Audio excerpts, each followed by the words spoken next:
ഉള്ളിലൊരു നീറ്റലുണ്ടായി. പിന്നെ വീട്ടിൽ തുടർച്ചയായിട്ട് കുറേ മരണങ്ങൾ, അതിലിപ്പം അവസാനത്തേതായിട്ട് അതും നിൽക്കുവാണ്.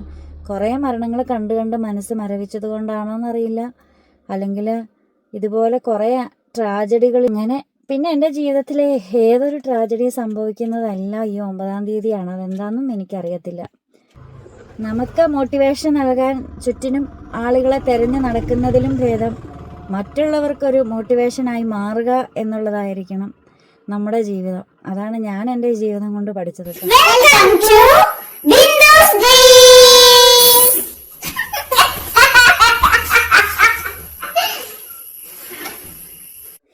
ഹായ്, ബിന്ദു സ്ട്രീംസിലേക്ക് എല്ലാ കൂട്ടുകാർക്കും സ്വാഗതം. ഞാനേ വണ്ടിയിൽ ഇങ്ങനെ ഇരിക്കുവാണ് കേട്ടോ. കണ്ണടയൊക്കെ മങ്ങി. ഞങ്ങളാണെങ്കിൽ കപ്പ നിറഞ്ഞിടത്ത് തീ ഇടാനായിട്ട് വന്നതാണ്. കഴിഞ്ഞ വർഷം നട്ട കപ്പയിൽ കപ്പക്കൊല്ലവിടെ കൂട്ടിയിട്ട് തീ ഇടാൻ വേണ്ടി വന്നതാണ്. അന്നത്തേക്ക് നല്ലൊരു മഴ പെയ്ത് കഴിഞ്ഞപ്പോൾ ഞാൻ നേരെ വണ്ടിയിലേക്ക് ഇങ്ങ് പോന്നു. എനിക്ക് ചാറ്റമഴ കൊണ്ട്, ചാറ്റലും അല്ല കട്ടിയല്ലാത്തൊരു സൈസ് മഴയാണ് പെയ്ത്. അതുകൊണ്ടാണ് ഞാനിങ്ങ് പോകുന്നത്. കണ്ണട വെക്കാതെ ഇപ്പം എനിക്കൊന്നും കാണാൻ പാടില്ല എന്നുള്ളൊരവസ്ഥയായിട്ടുണ്ട് കേട്ടോ. ഇതിനകത്താണെങ്കിൽ ആവി എടുക്കുക, തുറന്നിടാൻ പറ്റത്തില്ല, റോഡ് സൈഡാണ്. ചേട്ടനൊക്കെ ചകിരിയൊക്കെ കൊണ്ടുവന്ന് കപ്പ കൂട്ടിയിട്ട് കത്തിച്ചുകൊണ്ടിരിക്കുക. ചേട്ടനുണ്ട്, ചേച്ചിയുണ്ട് കേട്ടോ, ചേട്ടൻ്റെ വൈഫ്, പിന്നെ ആൻസും ഉണ്ട് അവിടെ. ഞാനും മഴ വന്നപ്പോൾ ഞാനിങ്ങനെ നേരെ പോന്നു വേർത്ത്. വീട്ടിലാണെങ്കിൽ ഇന്ന് ഫുള്ള് പണിയായിരുന്നേ. റൂമുകളെല്ലാം ക്ലീൻ ചെയ്യുമായിരുന്നു. അപ്പോൾ ഇനിയിപ്പോൾ ഒരു റൂമും കൂടെ ക്ലീൻ ചെയ്യാണ്ട് എനിക്കാണെങ്കിൽ ഡ്രസ്സിങ്ങനെ വാങ്ങിച്ചെന്ന് ഇപ്പോൾ വയ്ക്കാൻ സ്ഥലമില്ല എന്നുള്ള മട്ടായി. എൻ്റെ കയ്യിൽ ഓട്ടോമാറ്റിക്കലി നേരത്തെ ഒരുപാട് സാരി ഉണ്ടായിരുന്നു. ആ കൂട്ടത്തിലേക്ക് ഇവിടെ വന്നു കഴിഞ്ഞപ്പോൾ ചേട്ടൻ വാങ്ങിച്ചു തന്നതും ചുരിദാർ എനിക്ക് കുറവായിരുന്നു. പക്ഷേ ചേട്ടൻ എനിക്ക് കുറേ ചുരിദാറൊക്കെ എടുത്ത് തന്നേ. അപ്പം എല്ലാവരും വയ്ക്കാൻ സ്ഥലമില്ലാണ്ടായി. ഇനിയിപ്പോൾ റീഅറേഞ്ച് ചെയ്തെങ്കിൽ മാത്രമേ 2 അലമാരി നിറയെ എൻ്റെ ആൻസിൻ്റെ ഡ്രസ്സാണ്. ആൻസിൻ്റെ ഡ്രസ്സ് മറ്റു വയ്ക്കാൻ സ്ഥലമില്ലാത്തതുകൊണ്ട് പിന്നെ വേറെ അലമാരിയിലേക്ക് മാറ്റി, ഭിത്തിയിലിരിക്കുന്ന വാർഡ്രോബിലേക്ക് മാറ്റിയിട്ടുണ്ട്. അങ്ങനെ ഇന്ന് പണിയാണ്. എനിക്കാണെങ്കിൽ ആകെ മൊത്തം സങ്കടവും കൂടെ ആയിരുന്നു. കാരണം എനിക്ക് ഒരു മുറിയും കൂടെ ഒന്ന് ക്ലീൻ ചെയ്യാനുണ്ടായിരുന്നു. ആവി എടുത്തിട്ട് കണ്ണട മങ്ങുക. ഒരു മുറിയും കൂടെ ക്ലീൻ ചെയ്യാനുണ്ട്. സാരിയൊക്കെ ഒന്ന് അങ്ങോട്ടും ഇങ്ങോട്ടൊക്കെ ആയിട്ട് ചേഞ്ച് ചെയ്യണം അതിന് വേണ്ടിയിട്ട്. അപ്പോൾ അത് പറ്റിയില്ല. നമ്മൾ പണിയൊക്കെ തീർന്ന് വന്നപ്പോഴത്തേക്കും ഇന്ന് ലേറ്റായിട്ട് എഴുന്നേറ്റ്. ക്ലാസ്സൊന്നും ഇല്ല എങ്കിൽ കോളേജിൽ പോകേണ്ട, അന്ന് ഓൺലൈൻ ക്ലാസ് ആയിരുന്നു. അതുകൊണ്ട് തന്നെ കാലത്ത് എഴുന്നേറ്റ് ഓടി പഠിച്ചൊന്നും ഉണ്ടാക്കണ്ടല്ലോ. അതുകൊണ്ട് ലേറ്റായിട്ടാണ് എഴുന്നേറ്റത്. പിന്നെ അത് മാത്രമല്ല, നമ്മൾ കുക്കിങ്ങും കാര്യങ്ങളും ഒരുപാടൊന്നും ബ്രേക്ക്ഫാസ്റ്റ് ഒന്നും ഉണ്ടാക്കേണ്ടി വന്നില്ല. കാരണം ഇന്നലത്തെ ദോശ ഇരിപ്പുണ്ടായിരുന്നു. പിന്നെ വൈകിട്ട് നമ്മൾ പൊറോട്ട വാങ്ങിയിട്ടുണ്ടായിരുന്നു, അതെല്ലാം കൂടെ ചൂടാക്കിയെടുത്തു. പിന്നെ നമ്മൾ എന്താ എടുത്തേ, കറി ഉണ്ടായിരുന്നു, ചില്ലി ചിക്കൻ ഉണ്ടായിരുന്നു, ബീഫ് ഉണ്ടായിരുന്നു, ഇതെല്ലാം കൂടെ ചൂടാക്കിയെടുത്തു. അതുകൊണ്ട് ബ്രേക്ക്ഫാസ്റ്റ്. പിന്നെ കപ്പ ഇരിപ്പുണ്ടായിരുന്നു, മീൻകറി ഉണ്ടായിരുന്നു. അപ്പോൾ അതുകൊണ്ട് തന്നെ നമുക്ക് ബ്രേക്ക്ഫാസ്റ്റ് അങ്ങനെ ഉണ്ടാക്കേണ്ടി വന്നില്ല കേട്ടോ. ആൻസൂട്ടൻ പണിയും കഴിഞ്ഞ് വരുന്നുണ്ട്. മഴ ആയതുകൊണ്ട് കയറിപ്പോന്നാവും. എടാ പതുക്കേട്ടാടാ, ഞാൻ ഇവിടെ വീഡിയോ എടുക്കുക. നീ ബ്രേക്ക് ചവിട്ടിരിക്കുകയാണ്. നീ ഇവിടെ ഞാൻ ഇവിടെ താക്കോല് വേണം. അതിനെത്തിനാ? ചുമ്മാ എനിക്ക് വേണ്ട. അടുത്ത പിടിച്ച തിരിച്ചു പോലെ ആക്കാക്കിട്ട അവരാ ചേച്ചിയും ചേട്ടനും കൂടെ കൂടിയിട്ടതേ കാപ്പക്കോലെല്ലാടെ വാരി കൂട്ടിക്കൊണ്ടിരിക്കുക. എനിക്ക് ഓൾറെഡി ഇച്ചിരി ജലദോഷമുണ്ട്. ആ കൂട്ടത്തിലേക്ക് മഴയും കൂടെ നനഞ്ഞു കഴിഞ്ഞിട്ടുണ്ടെങ്കിൽ ഇതാകും, മൊത്തത്തിൽ ബുദ്ധിമുട്ടാകും. അതുകൊണ്ട് പിന്നെ നമ്മൾ പോകാത്ത. മഴ നനയാനുള്ള പരിപാടിക്ക് ഞാനില്ല. കപ്പക്കോല് കൂട്ടിക്കഴിഞ്ഞ് മഴ നനഞ്ഞ് പിന്നെ ഞാൻ പനിച്ചെടുക്കേണ്ടി വരും. പിന്നെ ലീവ് എടുക്കേണ്ടി വരും. പഠിപ്പിച്ച് തീരാൻ ഇനിയിപ്പോൾ കുറച്ചുകൂടെ ഉള്ളൂ. പഠിപ്പിച്ച് തീരാൻ അധികം ഇല്ല, പക്ഷേ നമുക്ക് നമ്മുടെ ഡ്യൂട്ടി ചെയ്യണമല്ലോ. അപ്പോൾ വെറുതെ എന്തിനാണ് അസുഖമൊക്കെ വരുത്തി വെക്കുന്നതെന്ന് ഞാൻ ഓർത്തു. അതുകൊണ്ട് ഞാൻ മഴ നനയാനൊന്നും നിന്നില്ല കേട്ടോ. നമ്മുടെ തറവാടിൻ്റെ അടുത്ത് തന്നെയാണ് നമ്മുടെ സ്ഥലം കിടക്കുന്നത്.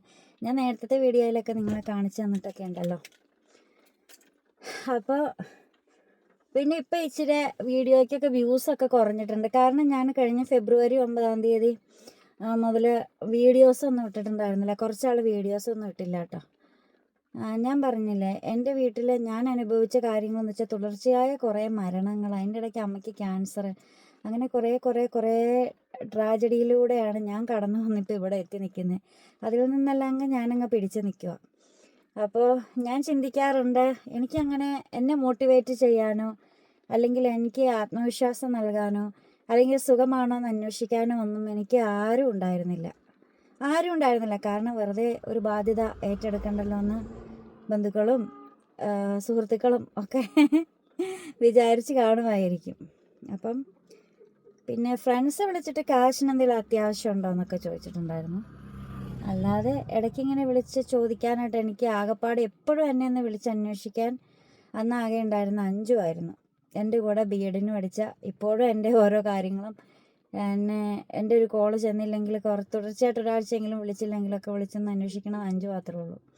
അല്ലാതെ അമ്മയുടെ വീട്ടുകാരാകട്ടെ, അപ്പൻ്റെ വീട്ടുകാരാകട്ടെ, അല്ലെങ്കിൽ സഹോദരൻ, എനിക്കൊരാങ്ങളെ ഒരു കൂടപ്പിറപ്പുണ്ടായിരുന്നു, എന്നെക്കാളും ഒരു 9 വയസ്സിൻ്റെയൊക്കെ മൂത്ത, അതാവട്ടെ, അതൊക്കെ അന്നുണ്ടായിരുന്നു ആദ്യത്തെ ട്രാജഡികളൊക്കെ നടക്കുന്ന സമയത്തൊക്കെ. പക്ഷെ എന്നെയൊന്നും ആരും അന്വേഷിക്കാനൊന്നും ഉണ്ടായിരുന്നില്ല. വെറുതെ ബാധ്യതകൾ വലിച്ച വേലിയിൽ കിടക്കുന്ന പാമ്പിനെ എടുത്ത് തോളിലിടേണ്ട കാര്യമില്ലല്ലോ എന്നോർത്തിട്ടായിരിക്കാം. പിന്നെ അത് ഇറങ്ങിപ്പോയില്ലെങ്കിലോ തോളിൽ ചുറ്റി കിടന്നെങ്കിലോ എന്നൊക്കെ ഓർത്തായിരിക്കാം. പക്ഷേ എന്നെ പ്രൊമോട്ട് ചെയ്യാൻ ഞാനുണ്ടായിരുന്നു, എനിക്കത് മതിയായിരുന്നു. നമ്മളെ പ്രൊമോട്ട് ചെയ്യാനായിട്ട് നമ്മൾ വേറെ ആരെയും തപ്പി നടക്കേണ്ട കാര്യമൊന്നുമില്ല. നമ്മളെ പ്രൊമോട്ട് ചെയ്യാൻ നമ്മളെ തന്നെ തിരഞ്ഞെടുത്താലും മതി. നമുക്ക് മോട്ടിവേഷൻ നൽകാൻ ചുറ്റിനും ആളുകളെ തിരഞ്ഞു നടക്കുന്നതിലും ഭേദം മറ്റുള്ളവർക്കൊരു മോട്ടിവേഷനായി മാറുക എന്നുള്ളതായിരിക്കണം നമ്മുടെ ജീവിതം. അതാണ് ഞാൻ എൻ്റെ ജീവിതം കൊണ്ട് പഠിച്ചത് കേട്ടോ.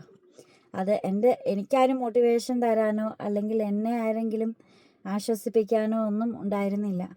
അപ്പം അതിപ്പം ഞാൻ എന്നിലൂടെ പലർക്കും അങ്ങനെയായി മാറുന്നുണ്ട്. ഞാൻ അറിയാതെ തന്നെ, അല്ലെങ്കിൽ എൻ്റെ ഒരു വീഡിയോയിലൂടെ, എന്നെ നേരിട്ട് കാണുന്നതിലൂടെയൊക്കെ മറ്റുള്ളവർക്ക് അത് എന്നിലൂടെ കിട്ടുന്നുണ്ടെന്ന് അറിയുമ്പോൾ ഒരുപാട് സന്തോഷം. അങ്ങനെ നിങ്ങളും ആവുക.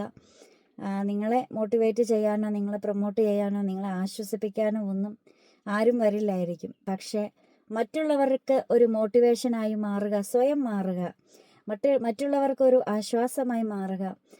നിങ്ങളുടെ വാക്കുകളാൽ ആകാം, അല്ലെങ്കിൽ നിങ്ങളുടെ ഒരു പുഞ്ചിരിയാലാകാം, അല്ലെങ്കിൽ നിങ്ങളുടെ ജീവിതം കണ്ടിട്ടാകാം, എന്തും ആയിക്കൊള്ളട്ടെ, ഏത് രീതിയിലും ആയിക്കൊള്ളട്ടെ. അല്ലാതെ നേരിട്ട് അവരെ വിളിച്ചിരുത്തി ആശ്വസിപ്പിക്കണമെന്നില്ല, നേരിട്ട് അവരെ വിളിച്ചിരുത്തി കുറച്ച് മോട്ടിവേഷൻ വചനങ്ങൾ പറയണമെന്നൊന്നുമില്ല. നമ്മുടെ ജീവിതം കണ്ടുകൊണ്ട് തന്നെ അവർക്കതൊരു മോട്ടിവേഷൻ ആകട്ടെ എന്നാണ് ഞാൻ വിശ്വസിക്കുന്നത്. ഇത് എൻ്റെ ജീവിതം കൊണ്ട് അങ്ങനെയും ചിലർക്കൊരു മോട്ടിവേഷൻ ഉണ്ടായി എന്ന് ഞാൻ പറയുന്നതല്ല, എനിക്ക് വരുന്ന കമൻറ്റിൽ നിന്നും ഞാൻ മനസ്സിലാക്കിയ കാര്യങ്ങളാണ്. എനിക്ക് വ്യക്തികളെ ആരെയും അറിയത്തില്ല, പക്ഷെ അവർക്കൊക്കെ എന്നെ ഒരുപാട് ഇഷ്ടമാണെന്ന് പറഞ്ഞ് കമൻസ് വരാറുണ്ട്. എന്നോട് സംസാരിക്കാൻ താല്പര്യമുണ്ടെന്ന് പറഞ്ഞ് കമൻസ് വരാറുണ്ട്. അങ്ങനെ കുറേ കാര്യങ്ങളൊക്കെ പറഞ്ഞ് കമൻസൊക്കെ വരാറുണ്ട്. അപ്പോൾ അതിൽ നിന്ന് ഞാൻ മനസ്സിലാക്കി, എന്നിലൊരു മോട്ടിവേറ്ററെ അവർ കണ്ടിട്ടുണ്ട്, അല്ലെങ്കിൽ ഞാൻ അവർക്ക് ഏതെങ്കിലും ഒരു തരത്തിലൊരു പ്രചോദനമായിട്ടുണ്ട് എന്നൊക്കെ ഞാൻ മനസ്സിലാക്കിയിട്ടുണ്ട്. അതാവട്ടെ ഓരോരുത്തരുടെയും ജീവിതം. അപ്പം ഞാൻ പറഞ്ഞില്ലേ, തുടർച്ചയായിട്ട് കുറേ മരണങ്ങളിലൂടെ കടന്നു വന്നു, കുറേ മരണങ്ങൾ കണ്ട് മനസ്സ് മരവിച്ചു പോയോ എന്തോ. അപ്പം അധികം അങ്ങനെയൊന്നും കണ്ണുകളൊന്നും നിറയാറൊന്നുമില്ല. എന്ത് കേട്ടാലും അതിലും വലുത് ഞാൻ താണ്ടി വന്നു, അതുകൊണ്ട് ഇനി ഇതൊക്കെ അല്ലെങ്കിൽ ഇനി വരുന്ന എൻ്റെ ദുഃഖങ്ങളൊക്കെ എനിക്ക് വെറും ബോണസുകൾ മാത്രമാണ്. കാരണം എല്ലാം നമുക്ക് കിട്ടി, അതുക്കും മേലെ ഇനി വേറെ ഒന്നും ഇല്ല എന്നുള്ള രീതിയിലേക്കൊക്കെ ഞാനങ്ങ് മാറിയതാണ്. അതുകൊണ്ട് തന്നെ ഇനി ഒരു വേർപാടിനോ അല്ലെങ്കിൽ ഒന്നിനും എന്നെ ബാധിക്കാനോ ഒന്നും കഴിയത്തില്ല. ഇപ്പം ഞാൻ പറഞ്ഞില്ല, ഞങ്ങൾ 2 മക്കളായിരുന്നു. എന്നെക്കാളൊരു 9 വയസ്സിൻ്റെ മൂത്തതായിരുന്നു ചേട്ടായി. അപ്പം ചേട്ടായി ഞാൻ MA പഠിക്കുന്ന ടൈമിലായിരുന്നു, MA കഴിഞ്ഞിട്ട് റിസൾട്ടിന് വെയിറ്റ് ചെയ്ത് നിൽക്കുന്ന ടൈമിലായിരുന്നു ചേട്ടായിയുടെ മാരേജ്. അപ്പം ഏറ്റുമാനൂരിൽ നിന്നാണ് ചേട്ടായി കല്യാണം കഴിച്ചത്. അവർ കല്യാണം കഴിഞ്ഞ് ഓഗസ്റ്റ് 25 കല്യാണം കഴിഞ്ഞു. അവർ സെപ്റ്റംബർ 16 അവർ ഏറ്റുമാനൂർക്ക് പോയി. അപ്പം ഞങ്ങൾ 2 മക്കളായിരുന്നു. അപ്പം പോയെന്ന് ചോദിച്ചപ്പം പ്രത്യേകിച്ച് കാരണങ്ങളൊന്നും പറഞ്ഞില്ല. അവർക്ക് അവരുടേതായ ലൈഫ് തിരഞ്ഞെടുക്കണം എന്നാണ് പറഞ്ഞത്. അവർക്ക് സ്വന്തമായിട്ട് സെപ്പറേറ്റായിട്ട് ജീവിക്കണം എന്ന് ആഗ്രഹം ഉണ്ടായിരുന്നു എന്നാണ് പറഞ്ഞത്. അപ്പോൾ അപ്പയ്ക്ക് ഭയങ്കര വിഷമമായിരുന്നു. അവരൊരു റെൻറ്റിന് വീടൊക്കെ എടുത്ത് ആ കാണക്കാരിയിലേക്കാണ് ചേട്ടായി താമസിക്കാനായിട്ട് പോയത്. ഒരു ഓണത്തിൻ്റെ, അതായത് ഒരു ഉത്രാട ദിവസമായിരുന്നു ചേട്ടായി അങ്ങോട്ട് താമസം മാറിപ്പോയത് കേട്ടോ. അപ്പോൾ വന്നില്ല. അപ്പയ്ക്ക് ഭയങ്കര വിഷമമായിപ്പോയി. ഒരു ആങ്കൊച്ചും പെങ്കൊച്ചിന് എന്താണേലും കെട്ടിച്ചൂടും, ആങ്കൊച്ച് അവരെ നോക്കാനായിട്ട് വീട്ടിൽ നിൽക്കണമല്ലോ എന്നുള്ളൊരു ഇതിലൊക്കെ നിന്ന് കഴിയുമ്പോൾ, അല്ലെങ്കിൽ അവരുടെ ആദ്യത്തെ കൊച്ചാണല്ലോ എന്നുള്ളൊരു ചിന്തയിലൊക്കെ നിന്നിട്ട് അങ്ങനെ വീട് മാറി താമസിച്ച് പോയപ്പം അപ്പ പോയില്ല. ഞാനും അമ്മച്ചിയും ചേട്ടായുടെ കൂടെ പോയിട്ടുണ്ടായിരുന്നു. അവിടെ പോയി എന്നിട്ട് പോയിട്ട് അന്ന് തന്നെ നമ്മളിങ്ങ് പോന്നു. പിന്നെ അവരവിടെയായിരുന്നു. പിന്നെ വെള്ളിയാഴ്ച ദിവസങ്ങളിൽ വൈകുന്നേരം വരും. ചേട്ടായി പള്ളിയിലെ കീബോർഡിസ്റ്റായിരുന്നു. അപ്പോൾ വെള്ളിയാഴ്ച വരും, ശനി ഞായറും വീട്ടിലുണ്ടാവും, തിങ്കളാഴ്ച രാവിലെ അങ്ങ് പോകും. അങ്ങനെയായിരുന്നു പിന്നെ അവരുടെ ലൈഫ്. അതുകൊണ്ടൊക്കെ തന്നെ ആകാം അവരോട്. പിന്നെ ചേട്ടായി എന്ന് പറയുമ്പോൾ അത്ര ഏജ് വ്യത്യാസം ഉള്ളത് കൊണ്ട്, 10 വയസ്സോളം വ്യത്യാസം ഉള്ളത് കൊണ്ട് തന്നെ ഞങ്ങളങ്ങനെ കളിക്കൂട്ടുകാരൊന്നും ആയിരുന്നില്ല. എനിക്ക് അപ്പയെക്കാളും ഭയങ്കര ഇഷ്ടം എൻ്റെ വീട്ടിലെനിക്ക് ഏറ്റവും ഇഷ്ടം ആങ്ങളെ ആയിരുന്നു. പക്ഷേ എൻ്റെ ആങ്ങളയ്ക്ക് ആ ഒരു ഇഷ്ടം തിരിച്ചിങ്ങോട്ടൊന്നും ഉണ്ടായിരുന്നില്ല. അത് വേറെ കാര്യം. കാരണം അവരുടെ ഒരു ഏജ് ഗ്രൂപ്പൊന്നും അല്ല. അതുകൊണ്ടൊക്കെ കൂട്ടുകൂടി നടക്കേണ്ട ഒരു ഇതൊന്നും അല്ല കേട്ടോ. അപ്പം അതുകൊണ്ടൊക്കെ തന്നെ ആയിരിക്കും. പക്ഷേ ഞങ്ങൾ രാവും പകലും പോരായിരുന്നു. ചേട്ടായി നന്നായിട്ട് വെളുത്തായിരുന്നു, ഞാൻ നന്നായിട്ട് കറുത്തതുമായിരുന്നു. അതിൻ്റെ ഇൻഫീരിയോറിറ്റി കോംപ്ലക്സ് ഒന്നും ഉണ്ടായിരുന്നില്ല കേട്ടോ. അത് വേറെ കാര്യം. പക്ഷേ അങ്ങനെയായിരുന്നു കേട്ടോ. അതുകൊണ്ട് അവരങ്ങ് വേറെ താമസിക്കാനായിട്ട് പോയി. അതുകൊണ്ടൊക്കെ തന്നെ അവരുമായിട്ട് വലിയ ഇതിലേക്ക് ഒന്നും നമ്മൾ പിന്നെ ഒന്നും പോയില്ല. വലിയ അടുപ്പവും കാര്യങ്ങളൊന്നും ഉണ്ടായിരുന്നില്ല. പിന്നെ എനിക്ക് വീട്ടിൽ എനിക്ക് പേടിയില്ല. പക്ഷെ എനിക്ക് എൻ്റെ ആങ്ങളെ ഭയങ്കര പേടിയായിരുന്നു കേട്ടോ. ചേട്ടായിനെ എനിക്ക് ഭയങ്കര പേടിയായിരുന്നു. പക്ഷെ എനിക്കൊരു പേടിയില്ലായിരുന്നു. അമ്മേനെ ഒട്ടും പേടിയില്ലായിരുന്നു. ചെറുപ്പത്തിൽ അമ്മയെ നല്ല പേടിയായിരുന്നു, നല്ല തല്ല് വെച്ച് തരുമായിരുന്നു. അങ്ങനെയൊക്കെ ആയിരുന്നു. പിന്നെ കുറേ കാര്യങ്ങളൊക്കെ ചേട്ടായി ഉള്ളത് കൊണ്ട് സാധിച്ചിട്ടുണ്ട്. ഒരു ആങ്ങളെ ഉണ്ടല്ലോ എന്നുള്ളൊരു ധൈര്യം ഉണ്ടായിരുന്നു. ഇപ്പോൾ ഹസ്ബൻഡ് മരിച്ചു കഴിഞ്ഞിട്ടാണേലും ഒരു കൂടപ്പിറപ്പ് എവിടെയെങ്കിലുമൊക്കെ ഉണ്ടല്ലോ എന്നുള്ളൊരു ചിന്തയൊക്കെ ഉണ്ടാവുമല്ലോ. അപ്പം അങ്ങനെ ഒരു ധൈര്യം ഉണ്ടായിരുന്നു. പിന്നെ എന്താ, പിന്നെ പെട്ടെന്ന് ചേട്ടായി മരിച്ചു എന്ന് കേട്ടു. സ്ട്രോക്ക് വന്നൊരു സൈഡ് തളർന്നു എന്നും പറഞ്ഞ് ഞാനും അമ്മച്ചിയും ആൻസൂട്ടനും കൂടെ മണർകാട് പള്ളിയിൽ നിൽക്കുമ്പോൾ ഞങ്ങളുടെ നാട്ടിൽ നിന്നും പണ്ടപ്പള്ളിയിൽ നിന്ന് തന്നെ ഒരു കൊച്ചു വിളിച്ചിട്ട് എന്നെ വിളിച്ച് പറഞ്ഞിട്ടുണ്ടായിരുന്നു, വിനിച്ചേട്ടായി ഇപ്പം ഞാൻ മണർകാട് പള്ളിയിൽ നിന്ന് പെരുന്നാളിൻ്റെ ലൈവ് വന്ന സമയത്താണ്. അപ്പം മരിച്ചായിരുന്നു കേട്ടോ. ജോജോ ചേട്ടൻ മരിച്ചു കഴിഞ്ഞ് 2013 ജോജോ ചേട്ടൻ മരിച്ചു. 2015 അമ്മച്ചിക്ക് ക്യാൻസറാണെന്ന് അറിയുന്നു. പിന്നെ 2016 പോയി 2017 അപ്പം മരിച്ചു. അപ്പോഴൊക്കെ ആണെങ്കിൽ ലിവർ സിറോസിസ്, നല്ല മദ്യപാനം ഉള്ളത് കൊണ്ട് തന്നെ കരളിനെ നല്ല രീതിയിൽ ബാധിച്ചു. ആദ്യത്തെ ഒരു തവണ ലിവർ സിറോസിസ് ബാധിച്ച് അപ്പോൾ കൂത്താട്ടുള്ള ദേവമാതാ ഹോസ്പിറ്റലിൽ പോയി ട്രീറ്റ്മെൻറ്റ് എടുത്ത് അവിടുന്ന് രക്ഷപ്പെട്ടു പോന്നു. പിന്നെ മദ്യം തുടരുമെന്ന് പറഞ്ഞ് പിന്നെ കുറേ നാൾ മദ്യപാനം ഇല്ലായിരുന്നു. അതിനുശേഷം ഞാൻ 9ാം പഠിക്കുമ്പോൾ അപ്പം മദ്യപാനമൊക്കെ നിർത്തിയതാണ്. അപ്പം അതിനുശേഷം പിന്നെ കുറേ നാളില്ലായിരുന്നു. പിന്നെ വീണ്ടും തുടങ്ങിക്കഴിഞ്ഞാൽ പിന്നെ നിർത്തത്തില്ലല്ലോ. അങ്ങനെ ബി.എഡിന് ഞാൻ പഠിക്കുന്ന സമയത്ത് വീണ്ടും ലിവർ സിറോസിസായി, കാലിനെല്ലാം നീരായി. അതിനുശേഷം ഇനി ഞങ്ങൾ പണ്ടപ്പള്ളി അവിടെ നിന്ന് വീട് വിറ്റ് ഞങ്ങൾ തൊടുപുഴയ്ക്കൊക്കെ പോരുന്ന സമയത്ത് ആ നാട്ടുകാർ വരെ പറഞ്ഞ് ഇയാളെ എനിക്ക് കിട്ടുമെന്ന് ഡൗട്ടാണ്. അതുപോലെ അപ്പം മാറിപ്പോയിരുന്നു. പക്ഷേ അവിടെ നിന്ന് നമ്മൾ രക്ഷപ്പെടുത്തിയൊക്കെ എടുത്തു. പിന്നെ പുറത്തെങ്ങും പോയിട്ടൊന്നുമില്ല, വീട്ടിൽ തന്നെയായിരുന്നു ഫുൾ ടൈം. പിന്നെ ഹസ്ബൻഡ് മരിച്ച് ഞാൻ വീട്ടിലേക്ക് തിരിച്ചൊക്കെ വരുന്ന സമയത്തൊക്കെ വീട്ടിൽ തന്നെയായിരുന്നു. പിന്നെ എങ്ങും വിട്ടിട്ടൊന്നുമില്ല. പിന്നെ എനിക്ക് ജോലിയൊക്കെ കിട്ടിയല്ലോ. അങ്ങനെ ഞാൻ പിന്നെ ജോലി കിട്ടുന്ന സമയത്ത് അന്നത്തേക്ക് അമ്മയ്ക്ക് ക്യാൻസറായി. ഉള്ളത് കൊണ്ട് പിന്നെ അമ്മയ്ക്കൊരു കൂട്ടുണ്ടായിരുന്നു. കീമോയൊക്കെ ചെയ്യുമ്പം അടുത്ത് നിൽക്കാൻ ആരെങ്കിലും ബൈസ്റ്റാൻഡർ ഉണ്ടെങ്കിലേ കീമോ ചെയ്യുള്ളൂ. ആൻസൂട്ടനും ഞാനുമേ ഉള്ളൂ. അപ്പം എനിക്ക് കുഞ്ഞു കൊച്ചിനെ കൊണ്ട് അവരതിനകത്ത് നിർത്തത്തില്ല. അപ്പം ഉള്ളത് കൊണ്ട് നമുക്ക് നല്ലൊരു ആശ്വാസമായിരുന്നു. അപ്പം അങ്ങനെ ആ സമയത്തൊക്കെ ഉണ്ടായിരുന്നു കേട്ടോ. പിന്നെ വീട്ടിൽ ആരൊക്കെ മരിച്ചിട്ടുണ്ടോ, ഇപ്പം എൻ്റെ ഹസ്ബൻഡ് മരിച്ചെന്ന് അറിയിച്ചപ്പോഴും എൻ്റെ കൂടെ വരാനോ അല്ലെങ്കിൽ ആ സ്പോട്ടിലൊന്ന് വന്ന് ആശ്വസിപ്പിക്കാനോ ഒന്നും ഒരു ബന്ധുക്കളൊന്നും ഉണ്ടായിരുന്നില്ല. അല്ലെങ്കിൽ അപ്പം മരിച്ചെന്ന് അറിയുമ്പോഴും ഞാനും കൂട്ടനും അമ്മച്ചിയും തന്നെ ഒറ്റയ്ക്ക് വീട്ടിൽ. അപ്പം അന്നാണെങ്കിൽ പോലും ഒരു കാര്യത്തിനും ഒന്നും എനിക്കാരും ഉണ്ടായിരുന്നില്ല. അങ്ങനെ ഒറ്റപ്പെട്ടുള്ള ജീവിതത്തിൽ ആ ഒറ്റപ്പെടൽ കൊണ്ട് കരുത്താർജിച്ചതാകാം. അതുകൊണ്ട് എന്നെ ഒരു ഒറ്റപ്പെടുത്തലും എന്നെ ഇനി ഒരു തരത്തിലും ബാധിക്കത്തില്ല. എനിക്ക് ഒറ്റയ്ക്ക് ഒരു മുറിയിൽ ഞാൻ എത്ര നാൾ വേണേലും ജീവിക്കാം. അല്ലെങ്കിൽ ഒരു വീട്ടിൽ ഒറ്റയ്ക്ക് എത്ര നാൾ വേണമെങ്കിലും എനിക്കിരിക്കാൻ പറ്റും. എന്നോട് ആരും മിണ്ടിയില്ലെങ്കിലും എനിക്ക് ഒറ്റയ്ക്ക് ജീവിക്കാൻ പറ്റും. കാരണം ആ ഒരു ഒറ്റപ്പെടലിൻ്റെ ഏറ്റവും അങ്ങേ അറ്റം കടന്നു വന്നവളാണ്. അപ്പോൾ ആ സമയത്തൊക്കെ ഫാമിലിയിലൊക്കെ ഒരുപാട് ഫങ്ഷനും കാര്യങ്ങളൊക്കെ സമയത്തൊക്കെ നടന്നിട്ടുണ്ടെങ്കിലും ജസ്റ്റ് ഒരു ഫങ്ഷന് വേണ്ടി മാത്രം ക്ഷണമൊക്കെ ക്ഷണനം ഉണ്ടായിട്ടുണ്ട്. അല്ലാതെ വേറെ ഒരു കാര്യങ്ങളും അറിയിക്കാനോ അല്ലെങ്കിൽ എല്ലാവരും ഉണ്ട് നിങ്ങളും വരണം എന്ന് പറയാൻ എത്ര അടുത്ത് കിടന്നിട്ട് പോലും ഒന്നും, അമ്മ വീട്ടിൽ നിന്നാട്ടെ അപ്പം വീട്ടിൽ നിന്നാട്ടെ, അപ്പം പിന്നെ ഒരു മോൻ മാത്രമേ ഉള്ളെന്ന് വിചാരിക്കാം. അവരുടെ ബന്ധുക്കൾക്ക് നമ്മളെ വിളിക്കേണ്ട കാര്യമൊന്നുമില്ല. എന്നാവട്ടെ എനിക്ക് അങ്ങനെ ഒരു അനുഭവമൊന്നും എൻ്റെ ജീവിതത്തിലൊന്നും ഉണ്ടായിട്ടില്ല. അതുകൊണ്ട് തന്നെ അല്ലെങ്കിൽ സുഖമാണോ അമ്മയ്ക്ക് എങ്ങനെയുണ്ട് എന്ന് ചോദിച്ചാൽ അമ്മയുടെ ഒരു കൂടപ്പിറപ്പുകൾ പോലും അമ്മയെ ഒന്ന് അന്വേഷിക്കാനോ ഒന്നും ഉണ്ടായിട്ടില്ല. ആകെപ്പാടെ ഒരു ആങ്ങള ഇവിടെ നമ്മുടെ അടുത്ത് തന്നെയുണ്ട്, കൊടുവേലി എന്ന് പറഞ്ഞ സ്ഥലത്തുണ്ട്. ആ ആൻറ്റിയും വല്ലപ്പോഴൊക്കെ ഒന്ന് വിളിച്ചന്വേഷിക്കുമായിരുന്നു. അവരൊന്ന് വല്ലപ്പോഴൊക്കെ ഒന്ന് വരുവൊക്കെ ചെയ്യുമായിരുന്നു. അമ്മയ്ക്ക് അസുഖമൊക്കെ ആയപ്പം വീട്ടിൽ വന്നിട്ടുണ്ട് ആൻറ്റി, അതിൻ്റെ അമ്മയും കൂടെ പൗളി എന്നും പറഞ്ഞ നമ്മുടെ ആൻസുകുട്ടൻ്റെ തലതൊട്ടപ്പനും തലതൊട്ടമ്മയൊക്കെ.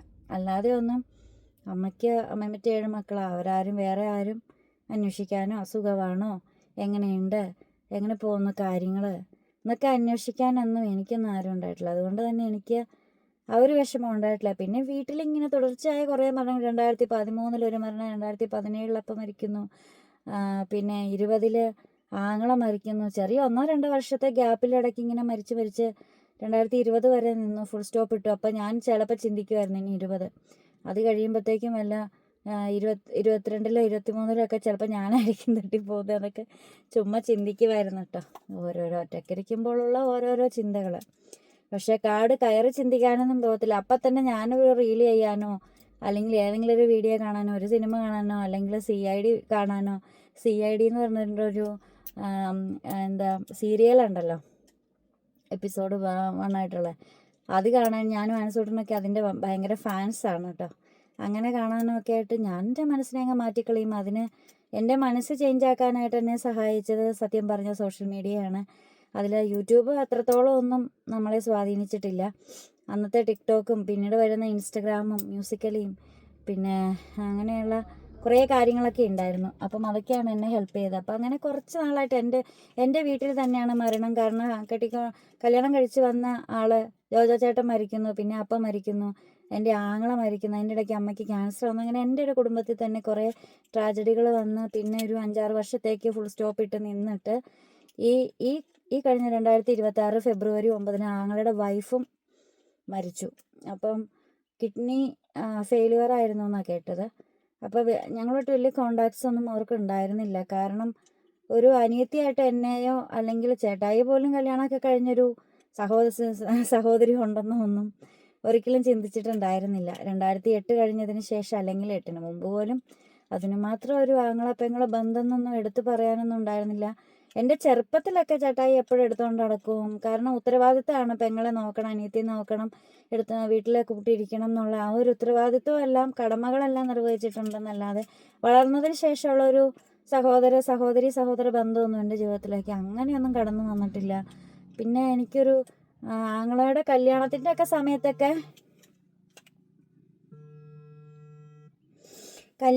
സമയത്തൊക്കെ ഞാൻ ചിന്തിച്ചിട്ടുണ്ടാവും വീട്ടിലേക്ക് ഒരാൾ കൂടി വരുവാണല്ലോ, അപ്പം ചേട്ടായി വലിയ ഒരു ഇതില്ലെങ്കിലും ഒരു ചേച്ചി വരുമ്പോൾ കുറേ മാറ്റങ്ങളൊക്കെ ഉണ്ടാവും, കുറച്ചുകൂടി അടിപൊളി ലൈഫൊക്കെ ആകും, അങ്ങനെയൊക്കെ ചിന്തിച്ചുകൊണ്ടിരുന്നു. അങ്ങനെ PG റിസൾട്ടൊക്കെ വന്നപ്പോൾ ഞാൻ ചേച്ചീനെയും കൊണ്ടൊക്കെ മൂവാറ്റുപുഴ നിർമ്മല കോളേജിലെ റിസൾട്ട് നോക്കാനൊക്കെ പോയിട്ടുണ്ട്. അങ്ങനെ ഞങ്ങൾ രണ്ടുപേരും ഒരിക്കൽ മാത്രമാണ് ഒന്നിച്ചൊരു യാത്ര നടത്തിയിട്ടുള്ളൂ കേട്ടോ. അപ്പം ഞാനിങ്ങനെ ചേച്ചി വീട്ടിലിങ്ങനെ ഒറ്റയ്ക്ക് ഇരിക്കുന്നുണ്ട്. അപ്പം ഞാൻ പറഞ്ഞു റിസൾട്ട് വന്നിട്ടുണ്ട്, ഞാൻ നോക്കാൻ പോവുക, അപ്പം മാർക്ക് ഷീറ്റ് കിട്ടും, വാങ്ങാൻ പോവുകയാണ്, വരുന്നുണ്ടോ എന്ന് ചോദിച്ചു. അപ്പോൾ ചേച്ചി ചാടി കയറി പോന്നു, വീട്ടിൽ ഒറ്റയ്ക്ക് ഇരിക്കുമല്ലേ എന്ന് ഓർത്തിട്ട്.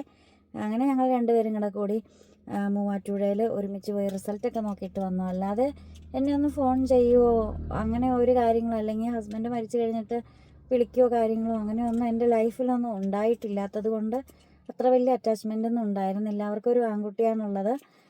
അപ്പം +1 പഠിക്കുകയാണിപ്പം. അപ്പം അവർ അവിടെ തന്നെ ആയിരുന്നു, അല്ലാതെ അറ്റാച്ച്മെൻ്റ് ഒന്നും ഇങ്ങോട്ടും ഉണ്ടായിട്ടില്ല അങ്ങോട്ടും ഉണ്ടായിട്ടില്ല. പിന്നെ ചേട്ടായി മരിക്കണതിൻ്റെ 2020 ഒക്ടോബറിലാണ് ചേട്ടായി മരിച്ചത്. ഒക്ടോബർ 18 എന്ന് പറയുന്ന ഡേറ്റിലാണ് മരിച്ചത്. എന്നെ വിളിച്ചറിയിക്കുന്ന ഒരു ഡേറ്റിലായിരുന്നു, നൈറ്റാണ് വിളിച്ചറിയിച്ചത്. അപ്പം ആ വർഷം മെയ് 11, അതായത് 2020 മെയ് 11 ചേട്ടായുടെ ബർത്ത്ഡേയുടെ അന്ന് ഞാൻ ചേട്ടായിനെ വിളിച്ച് വിഷ് ചെയ്തിട്ടുണ്ടായിരുന്നു. എൻ്റെ ജീവിതത്തിൽ ആദ്യമായിട്ടും അവസാനമായിട്ട് ഞാൻ എൻ്റെ ആങ്ങളെ വിളിച്ചൊരു ബർത്ത്ഡേക്ക് വിഷ് ചെയ്തത് അന്നാണ്. പിന്നെ അത് മാത്രമല്ല, എനിക്ക് ഒരു മൊബൈൽ നമ്പർ കാണാതെ അറിയാമെങ്കിൽ അതിൻ്റെ ആങ്ങളുടെ മൊബൈൽ നമ്പർ മാത്രമേ അറിയായിരുന്നുള്ളൂ കേട്ടോ. പക്ഷെ അത് ആ ഒരു മൊബൈലും ഇല്ല, ആ ഒരു സിമ്മും ഇല്ല എന്നിപ്പം ഞാൻ അറിഞ്ഞു. ഞാൻ ഇങ്ങനെ ചോദിച്ചപ്പോൾ പറഞ്ഞ മൊബൈലോ സിമ്മൊന്നും ഇപ്പം ഇല്ല എന്ന് പറഞ്ഞു. എനിക്ക് ഇപ്പോഴും എൻ്റെ നമ്പർ കൂടാതെ വേറൊരാളുടെ നമ്പർ അറിയാമെങ്കിൽ അതിൻ്റെ ആങ്ങളുടെ നമ്പറേ ഉള്ളൂ. കാരണം ആദ്യമായിട്ടൊക്കെ ഫോൺ വരുന്ന സമയത്തൊക്കെ, ഫോണെന്ന് പറഞ്ഞൊരു സിസ്റ്റം വരുന്ന സമയത്ത് എടുത്തൊരു ഫോണും ആ ഒരു നമ്പറും ആയിരുന്നു അത്. അതുകൊണ്ട് തന്നെ എനിക്ക് ആ ഒരു നമ്പർ നന്നായിട്ട് കാണാതെ അറിയാവുന്ന ഒരു നമ്പറേ ഉള്ളൂ. പിന്നെ എൻ്റെ മൊബൈൽ നമ്പറും അറിയാം സത്യത്തിൽ, അല്ലാതെ വേറൊന്നും ഞാൻ ഓർത്ത് വെക്കാറില്ല. പിന്നെ എല്ലാം ഫീഡ് ചെയ്തിടുവാണല്ലോ, സേവ് ചെയ്തിടുവല്ലേ. അപ്പോൾ അങ്ങനെ ഈ ഫെബ്രുവരി 9 ചേട്ടായുടെ വൈഫ് മരിച്ചെന്ന് അറിഞ്ഞു. അപ്പോൾ അയാളുടെ നമ്മൾ പിന്നെ അത്രയേറെ വലിയ പരിചയമില്ലെങ്കിൽ പോലും, പരസ്പരം അങ്ങോട്ടും ഇങ്ങോട്ടും മനസ്സിലാക്കിയിട്ടില്ലെങ്കിൽ പോലും വീട്ടിൽ കൊണ്ടുവന്ന ഒരു പെൺകുട്ടി എന്ന നിലയ്ക്ക് ആ ചേച്ചീനോടൊരു ഉള്ളിലൊരു നീറ്റലുണ്ടായി. പിന്നെ വീട്ടിൽ തുടർച്ചയായിട്ട് കുറേ മരണങ്ങൾ, അതിലിപ്പം അവസാനത്തേതായിട്ട് അതും നിൽക്കുവാണ്. കുറേ മരണങ്ങൾ കണ്ട് മനസ്സ് മരവിച്ചത് കൊണ്ടാണോ എന്നറിയില്ല, അല്ലെങ്കിൽ ഇതുപോലെ കുറേ ട്രാജഡികളിലൂടെയും അവഗണനകളിലൂടെയും ഒറ്റപ്പെടുത്തലുകളിലൂടെയൊക്കെ കടന്നു വന്നത് കൊണ്ടാണോ എന്നറിയില്ല, ഇപ്പോൾ ഒരു കാര്യവും എന്നെ ഒരു തരത്തിലും ബാധിക്കാറില്ല എന്നതും മറ്റൊരു സത്യം തന്നെയാണ്. അങ്ങനെ പിന്നെ എൻ്റെ ജീവിതത്തിലെ ഏതൊരു ട്രാജഡി സംഭവിക്കുന്നതല്ല ഈ 9 അതെന്താണെന്നും എനിക്കറിയത്തില്ല. ഞാനെന്ന ഒരു ട്രാജഡി തന്നെ ജനിച്ചതും ജനുവരി 9 കേട്ടോ. ലോക ദുരന്തം എന്നൊക്കെ പറയാം എൻ്റെ അഭിപ്രായത്തിൽ. ഞാൻ അത്ര വലിയ ആളൊന്നുമല്ല. അപ്പം ജനുവരി 9 ഉണ്ടായി. മെയ് 9 കല്യാണം.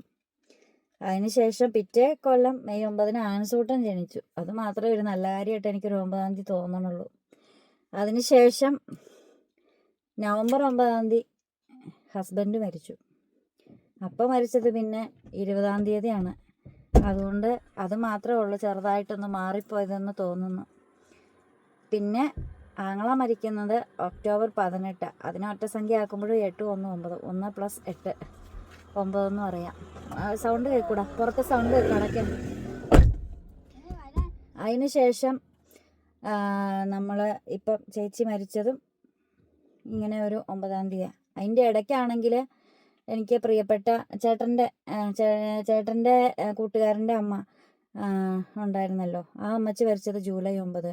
ചേട്ടൻ്റെ പെങ്ങളുടെ ഹസ്ബൻഡ് മരിച്ചത്, മേഴ്സിച്ചിയുടെ ഹസ്ബൻഡ് മരിച്ചത് ജനുവരി 9. അങ്ങനെ നമുക്ക് വേണ്ടപ്പെട്ടവർ അല്ലെങ്കിൽ അടുത്തറിയാവുന്നവരൊക്കെ മരിക്കുന്നതും എൻ്റെ ജീവിതത്തിലൊരു 9 എന്ന് പറയുന്നൊരു സംഖ്യയിലാണ്. അതുപോലെ ഇപ്പം വീട്ടിൽ കെട്ടിക്കൊണ്ടുവന്ന ചേച്ചി മരിച്ചതും ഫെബ്രുവരി 9 ആയിരുന്നു. അപ്പോൾ 9 മരിച്ച് 10 ഫ്യൂണറലായിരുന്നു. അപ്പം അന്നേരം ഒന്നും പറയാൻ പറ്റില്ല, ഇത്രയും കാലതാമസം വന്നെന്ന് വെച്ചിട്ടുണ്ടെങ്കിൽ കുറേ പേരെന്താ വീഡിയോ ഒന്നും ഞങ്ങൾക്ക് കിട്ടുന്നില്ലോ എന്നും പറഞ്ഞ് കമൻ്റ് ഇടുന്നുണ്ട്. അപ്പം കമൻ്റ് ഇടുമ്പം ഇപ്പോൾ കുറച്ച് നാളായിട്ട് വീഡിയോസ് ഇടാറില്ലായിരുന്നു. അപ്പം നോട്ടിഫിക്കേഷൻ ചെല്ലാതെ ആകുമ്പോൾ ഓട്ടോമാറ്റിക്കലി അതങ്ങ് നിന്ന് പോകും. പിന്നെ നമ്മുടെ വീഡിയോ അവർക്ക് കിട്ടണമെങ്കിൽ സെർച്ച് ചെയ്തെടുക്കണം. അതുകൊണ്ടാകും. അപ്പോൾ അതൊക്കെയാണ് കാര്യം. അങ്ങനെ വീട്ടിൽ തുടർച്ചയായ ഒരു 5ാമത്തെ ദുരന്തവും 4ാമത്തെ മരണവും വീട്ടിൽ സംഭവിച്ചു. നമ്മൾ പോയി എല്ലാവരും, വീട്ടിൽ മരിച്ചവരെല്ലാവരും പണ്ടപ്പള്ളി പള്ളിയുടെ സെമിത്തേരിയിൽ, പണ്ടപ്പള്ളി സെൻറ്റ് മേരീസ് യാക്കോബായ ചർച്ചിൻ്റെ സെമിത്തേരിയിൽ എല്ലാവരും ഉണ്ട്. അപ്പയുടെ അപ്പനും ഉണ്ട്, അപ്പയുടെ അമ്മയുണ്ട്, അങ്ങനെ അപ്പയുടെ ബന്ധുക്കളും ഉണ്ട്, അപ്പയുടെ ഒരു പെങ്ങളുണ്ട്. അങ്ങനെ കുറേ പേരെല്ലാം ഇപ്പം പണ്ടപ്പള്ളി പള്ളിയുടെ സെമിത്തേരിയിൽ പോയി. അപ്പം ഞങ്ങൾ ഒരു ഫാമിലി ഗെറ്റ് ടുഗദറോ ഫാമിലി മീറ്റോ വെക്കണമെങ്കിൽ ഇപ്പം നിലവിലിപ്പോൾ എൻ്റെ വീട്ടിലിപ്പോൾ ഞാനേ ജീവിച്ചിരിക്കുന്നുള്ളൂ. സത്യത്തിൽ ഒരു ഫാമിലി മീറ്റ് വെക്കണമെങ്കിൽ ഇപ്പോൾ പണ്ടപ്പള്ളി പള്ളിയുടെ സെമിത്തേരി ചെല്ലണം എന്ന് പറയുന്ന അവസ്ഥയായി പോയിട്ടുണ്ട് ഇപ്പം ഞങ്ങളുടെ വീട്ടിലെ കാര്യം. അപ്പോൾ പോകുന്നവരൊക്കെ പോകട്ടെ, നമ്മൾ പിന്നാലെ ചെല്ലേണ്ടവരാണ്. നമ്മൾ ചെല്ലുമ്പോൾ നമ്മളവിടെ ഒറ്റപ്പെട്ട് നിൽക്കേണ്ടവരില്ലല്ലോ, ഇവരൊക്കെ അവിടെ നമ്മളെ കാത്തു നിൽക്കുമല്ലോ. അപ്പോൾ ഇവിടെ നിന്ന് തരാത്ത സഹോദര സ്നേഹവും ഒക്കെ കൂടുതലായിട്ട് നമുക്കും കിട്ടും എന്ന് വിചാരിച്ച് ഞാനും വെയിറ്റ് ചെയ്യുവാണ്. എപ്പോൾ വേണേലും ഇപ്പോൾ സമയം എടുക്കുമ്പോൾ ആരാണേലും പോകും, അത്രയേ ഉള്ളൂ. അപ്പോൾ ഇതൊക്കെയാണ് എൻ്റെ ജീവിതത്തിൽ കുറച്ച് നാളായിട്ട് സംഭവിച്ചുകൊണ്ടിരിക്കുന്നത്. അപ്പം ഞാൻ ആൻസൂട്ടൻ എന്നെ വന്ന് വിളിച്ചു, മഴയൊക്കെ പോയി, എന്നോട് അങ്ങോട്ട് ചെല്ലാൻ പറഞ്ഞു. അപ്പം ഞാനൊരു കാര്യം ചെയ്യട്ടെ, ഞാനങ്ങ് പോകട്ടെ. ദാ അവിടെയാണ് കേട്ടോ, കാണിച്ചു തരാം. അതാണ് തീ കൂട്ടിയിട്ട് കത്തിച്ചുകൊണ്ടിരിക്കുന്നത്. ചേട്ടനാണ് ആ നിന്ന് നോക്കുന്നത്. അപ്പം ചേച്ചി അവിടെ ഉണ്ട് കേട്ടോ. അപ്പോൾ കുറേ ഏറെയൊക്കെ കത്തിച്ചു, നമ്മൾ ചകിരിയൊക്കെ ആയിട്ടാണ്. അപ്പോൾ ഇനിയിപ്പോൾ ഞാനും അവരുടെ അടുത്തേക്ക് പോകുവാണ്. വീഡിയോ ഇഷ്ടപ്പെട്ടാൽ ലൈക്കും കമൻറ്റും ഷെയറും തരണമെന്നൊന്നും പറയുന്നില്ല, വേറെ ഒന്നും പറയുന്നില്ല. അപ്പോൾ നമ്മൾ പോയിട്ട് വരാം, അടുത്ത വീഡിയോയിലൊക്കെ വരാം. നല്ല വീഡിയോയും നല്ല നല്ല എന്തെങ്കിലും വിശേഷങ്ങളൊക്കെ കാണിച്ചുകൊണ്ടുള്ള വീഡിയോ ഒക്കെ ആയിട്ട് വരാം. അപ്പോൾ ബൈ.